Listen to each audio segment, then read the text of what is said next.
Meet the AutoBrewer. This contraption completely automates all grain brewing. It literally brews the beer for you. The man behind this homemade marvel is Daniel Jacobs, an electrician and homebrewer, and he's here to tell us how it works. How can you completely automate your brew day? Let's find out.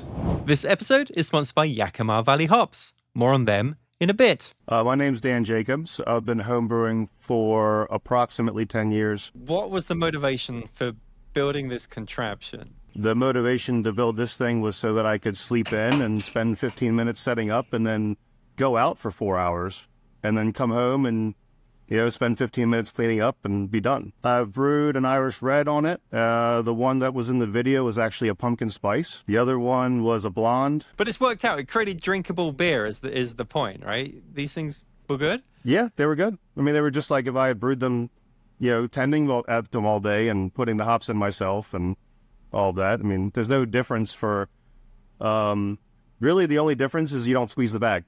Everything else is the same. What do you have to do manually to rig everything up? The day before, I still collect water, do all the water additions and everything and make sure it's all set up. I use an Inkbird controller to time it to start the next morning to be hot when I wake up.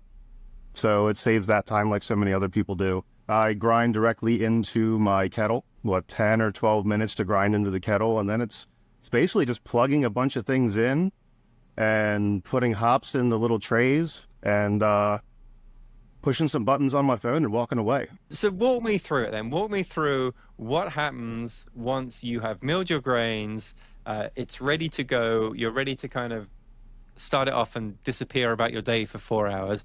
What's going on? Talk me through it step by step. Right, so it uses an Arduino programmable, little board. It's a very, very simple program. And it uses 2 separate temperature sensors to send the Arduino signals for timing and do things at certain temperatures or certain times depending on where you are on your brew day. The Arduino is just 7 commands. And the first command, the first time you send it 5 volts, it pulls the mash bag out of the mash just so it drains. But just far enough that it drains, not all the way out so it's splashing. The second time it sees 5 volts, it pulls it all the way out as far as the hoist will take it. The third time it sees 5 volts, it pushes a syringe that's full of firm cap to make sure you don't have boilovers. Oh, I wondered what was in the syringe, and I was thinking, what is this? Is it like hop extracts or something? It's firm cap. Yeah, it's firm cap.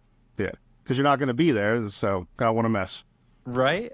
And then the next, however many times you want to send it a 5-volt signal, it's dropping trays to put whatever you want in whenever you want. At the end of an hour, it switches from heating to cooling, and I use my glycol chiller to chill it. Now, before we go any further, a quick word on today's sponsor, Yakima Valley Hops. As every brewer knows, the best beer requires the best hops, which Yakima Valley Hops provides fresh from the source to brewers around the world. Carrying everything from classics like Cascade to modern favorites like Galaxy and Mosaic and many more. Homebrewers can select specific crop years, and most hops come in 2, 8, and 16 ounce packages. I personally love using the 8 ounce bags, which gives me plenty of hops for a brew day, and I can store any leftovers in my freezer. Head over to yakimavalleyhops.com to see everything they have to offer.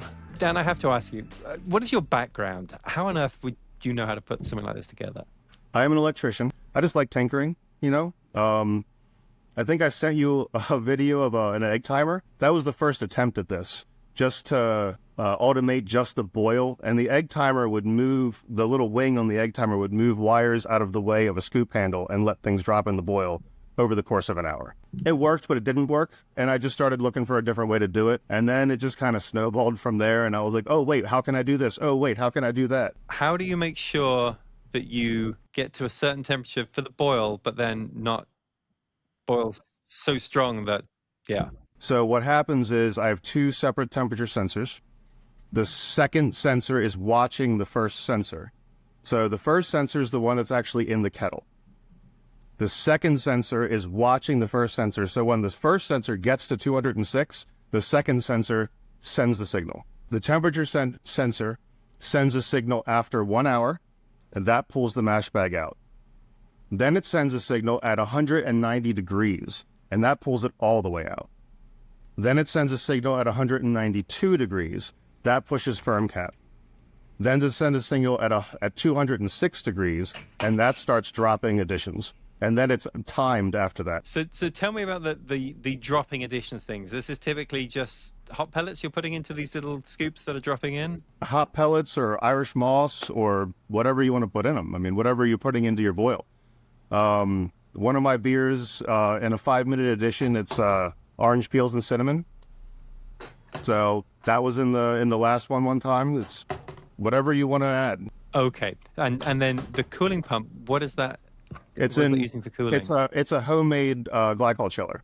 So it's of course it's homemade, right? Of course it's homemade. So it's just about that. It's just a pond pump in my glycol chiller, going through a stainless steel coil that's just in the boil the whole time. So at that point, you have to manually step in now, put the beer in some kind of fermenter and add the yeast yourself. There's not a little robot that's running around. We all have putting yeast in your wort. No, and normally sometime during the boil I'll come out and I'll take the mash bag down because I don't want it dripping in there after the boil is over. But yeah, at that point I use my hoist. I put the hooks on the hoist and lift up the kettle and let it go into the fermenter. So when am I going to be able to buy my AutoBrewer online? I wasn't intending to sell the AutoBrewer. You know, the whole point of me actually emailing Brülosophy was, hey, you guys have crazy brew days. Is this something that would help you? We actually have to do two of them, yes, beers side by side, and they have to be identical in every way except for one variable, which is super stressful, trying to do everything exactly the same. So if it could be automated with an auto brew kind of system, that would be fantastic. Well, look, I think one of the things that attracts us all to home brewing is this do-it-yourself kind of attitude, right? Of tinkering, of playing with things, of trying things out. And we've all sort of built our own little processes and have our own kind of unique ways to do things. But Dan, I think you have taken the biscuit here by completely automating your brew day. This is just fantastic. Yeah, I might have taken it a little too far. I won't hear of it.